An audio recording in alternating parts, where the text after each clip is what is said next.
Welcome to class. Today we're going to deal with Module 9 and Module 9 Accident and Risk Control.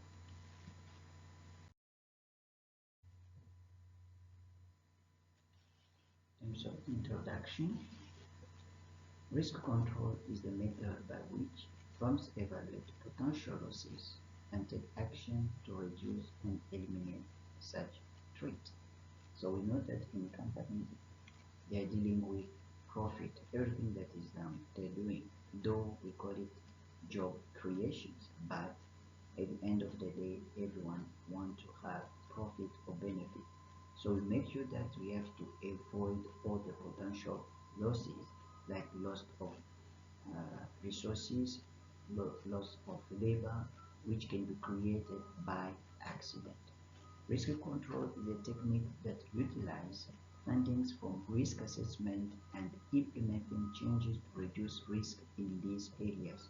So we have particular risk control that we have to do in the company, assessing all the risks, investigate the hazard in the company, and see how to eradicate them so that we are going to avoid losses. Risk control takes that information gained during risk assessment and develops and applies changes to control the risks. Risk control can involve the implementation of new policies and standard physical changes and procedural changes that can reduce or eliminate certain risks within the business. So what we do is we start by investigate the hazard, we identify the hazard, we create the method of eradicating the hazard so that we keep safety in the company. That is about risk assessment and risk control.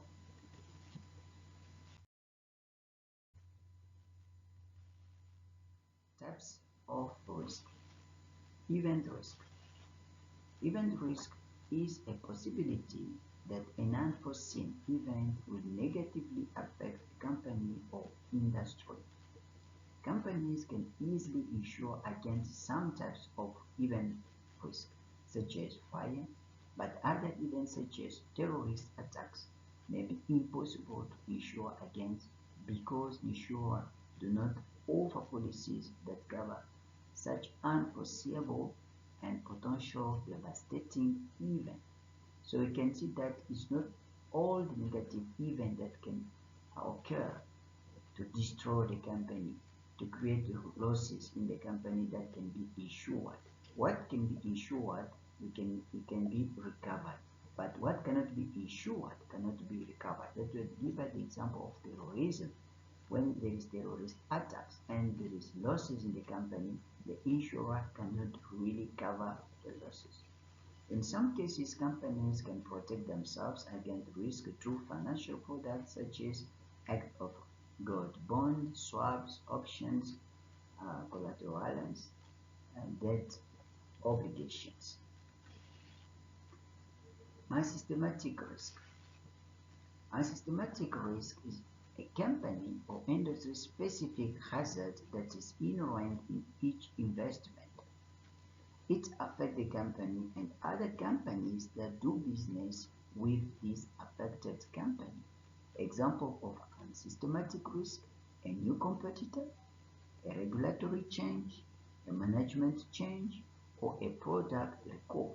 So you can see that companies are not working alone. When there is a certain issue which affects this company, all those companies that are working with this company will be also affected due to the difficulties that this company is going through. Systematic risk. It is the risk inherent to the entire market or an entire market segment. It affects the overall market, not just a particular stock or industry. It is unpredictable and impossible to completely avoid. Systematic risk underlies all other investment risks such as interest rate changes, inflation, recessions, and wars. So you see that these three types of risk are really affecting companies. So that's why risk assessment is very important.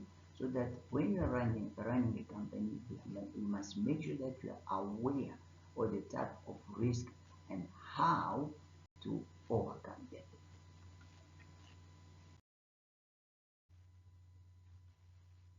Risk assessment. Example of formal risk assessment techniques and measurement include conditional value at risk used by portfolio managers to reduce the likelihood of incurring large losses. So these are the methods or techniques which can help us to assess the risk. Loan to value ratios, another type used by mortgage lenders to evaluate the risk of lending funds to purchase a particular property. We have another one, credit analysis, used by lenders to analyze a potential client financial data to determine whether to lend the money, or if so, how much and at what interest rate. So these are the different techniques that we can find in terms of risk assessment. So risk assessment is based on what type of activities we find in a particular company.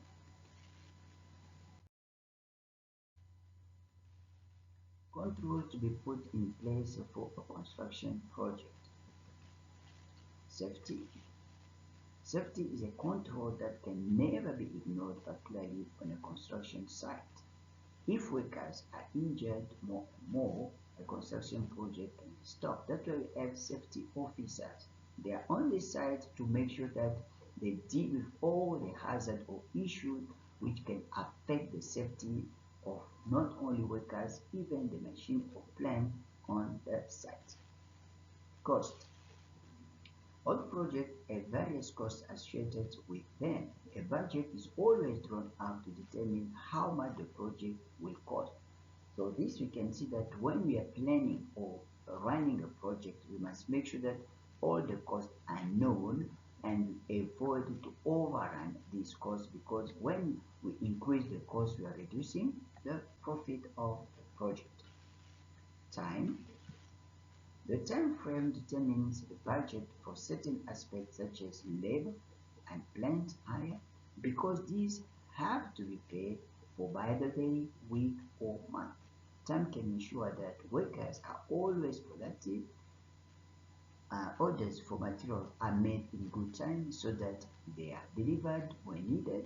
Activities are completed according to the schedule. So time is very important. Scheduling time is very important. Everything that you're planning is related to the time. Why? Because everyone is paid per time. Now, we also have the material that must be ordered. So if we don't have material, the workers will be on site doing nothing and they must be paid for that particular day. That way we must make sure that the material is there so that we avoid any hold of activities. So this is very important to keep time control in mind when you're running the project. Absenteeism. Absenteeism should be controlled effectively on the project, because if an operator didn't come, and who is going to run or to operate this plant or this machine? So absenteeism is really also affecting the progress of the project. Materials. Material control means ensuring that the materials used in a project are according to the specification and national standard. So the one that is receiving the delivered material must make sure that they check the quality and quantity of material. There are always paperwork or document which must be signed, which allow the clerk who is receiving the material to check the quantity and quality of the material according to the specifications and standard. Wastage.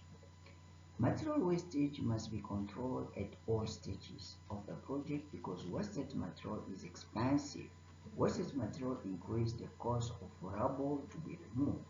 Like as we are talking about construction project, how many bricks a bricklayer is cutting when he's looking for enough? He cannot always take a whole brick, entire brick, and cut because he needs a half.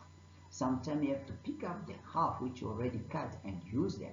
So that we avoid at the end of the day to sorry, to see that the whole workplace is full of half bricks, and all the half bricks also at the end of the day must be removed, cut away from the site. This is another cost which is involved because of the quantity of rubble on site. Theft.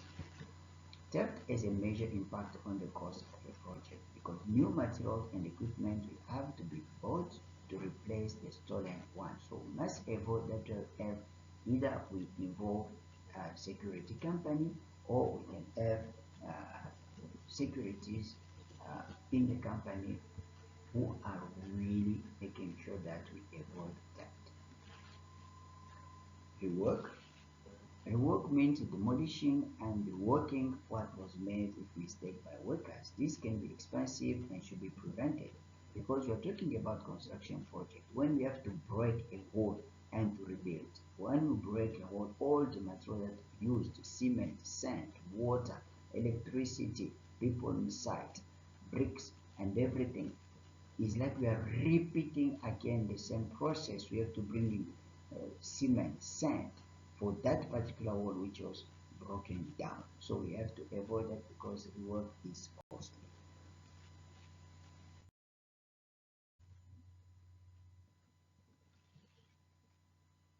Strategies for combating time delays and cost overruns on a construction project.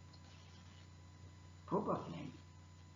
The best way to minimize or even avoid some delays and cost overruns is by planning a project properly. I think we remember in N4 supervisory management, we learned the planning process. So planning, as you define, you know the starting point and you know the end point. Now you are creating your roadmap so that you know what you need and how you manage with the resources that you have gathered to complete or to implement the project. Everyone involved in the project should know what is expected of them and be well informed and prepared for the part in the project.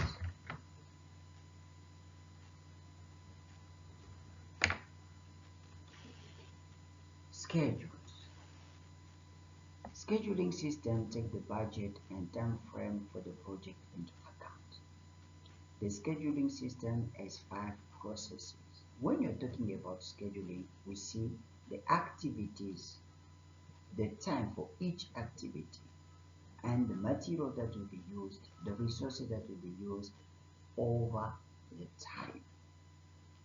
Activity definition, the different tasks and activities that need to be performed throughout the project are defined.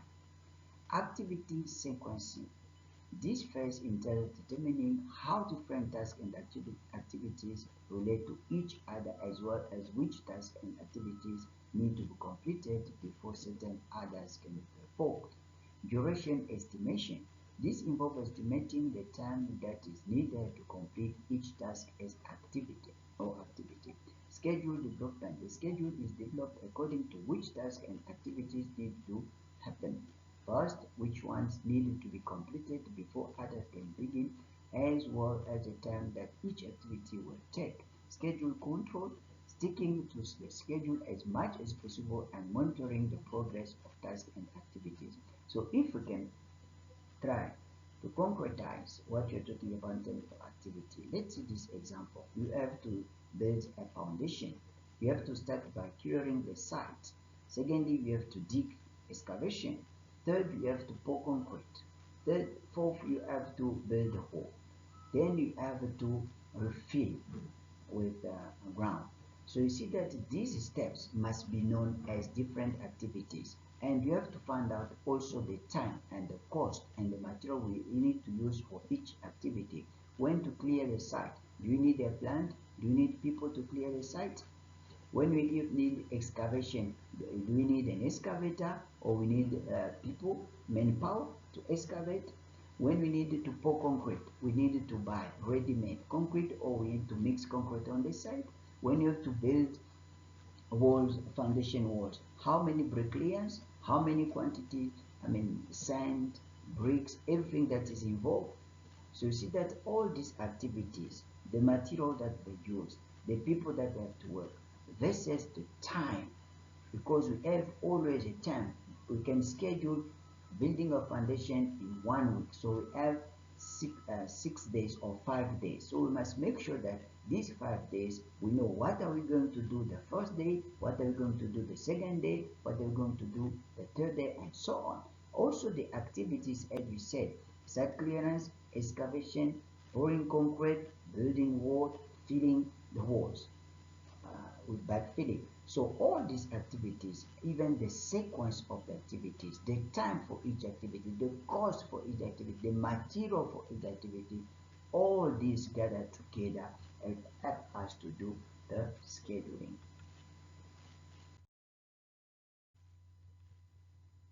Safety and NOSA. The National Occupational Safety Association, or NOSA, NOSA, is an organization that supplies occupational risk management services. NOSA services include auditing and certification, consulting, and training. NOSA operates a five-star system.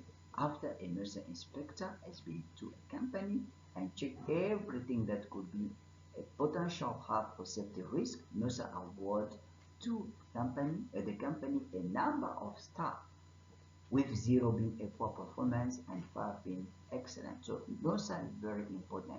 Can train safety officers so that these people will be able to do the risk assessment in the company to make sure that all the hazards must be eradicated so that we don't have accident creating any unsafe event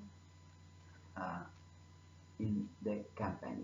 So NOSA also is helping companies to show them the level of the risk assessment. If they find that after auditing, they find that your level is poor because you didn't gather all the means to eradicate accident. There are many hazards on the site. Like for instance, people working with the forklift, how do they circulate with the forklift in the company? People using the ladder to take material in the shelf in the storeroom. What is the type of ladder? What are the types of shelves that you have in the company? All these gathered together, they are assessing the hazard.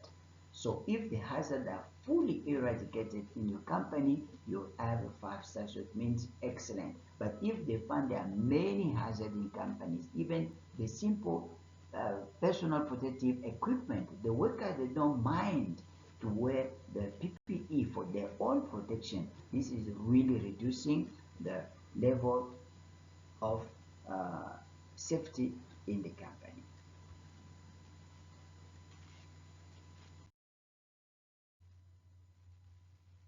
Accidents. Correct procedure for reporting injuries.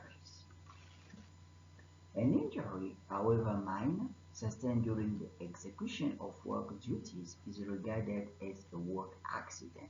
You see, there is no only major or big injury. Even a minor injury must be considered. The site supervisors are obliged to ensure that the subordinate report the injuries and have these treated by the workplace medical station. If you neglect to report the injuries, the accident may not be accepted as work injury, and compensation under the Compensation for Occupational Injuries and Diseases Act may be forfeited. So it's very important because when someone is injured, it must be compensated because it may remain home 3 days. If, for instance, the accident or injury is major, has lost the leg, for instance, so this worker must be compensated, it must be paid for what happened to his body. Categories of accident: death or major injury, like fracture, dislocation, amputation, loss of sight, this must be compensated. Over 3 days injury, 4+ days absence from work due to injuries sustained while at work. Disease resulting from employment, employee contact TB after nursing patient with TB like at the hospital. dangerous occurrence like gas leak, spillage.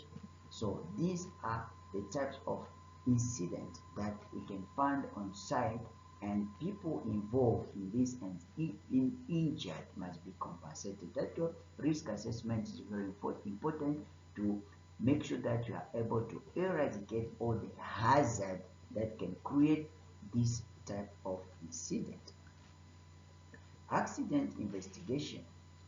The purpose of investigation is not to hand out blame, it is to get some understanding of why the accident happened, and should also be seen as an opportunity to review the health and safety policy and procedures of the entire workplace.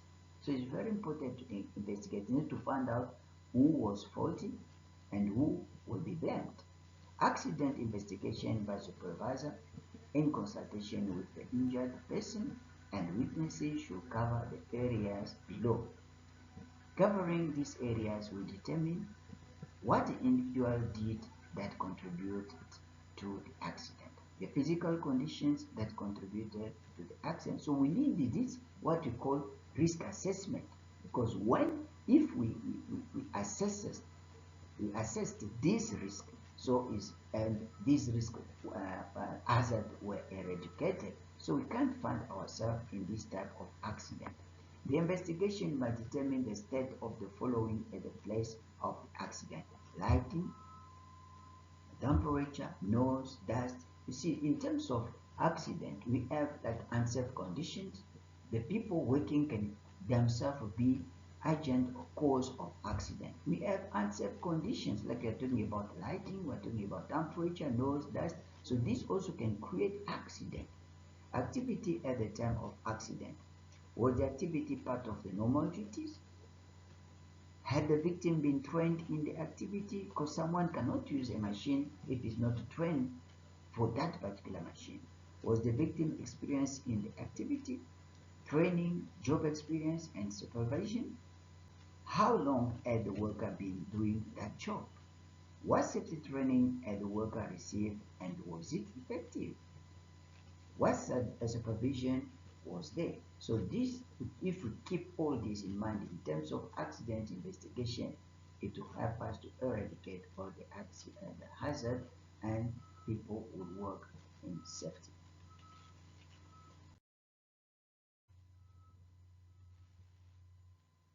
Reporting accident.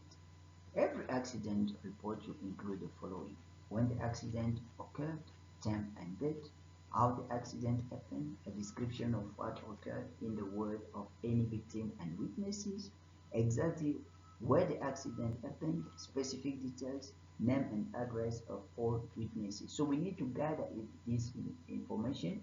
That's why we have safety officers, we have inspectors, NOSA is training people in the company so that they will be able to handle all this situation in terms of accident and risk assessment.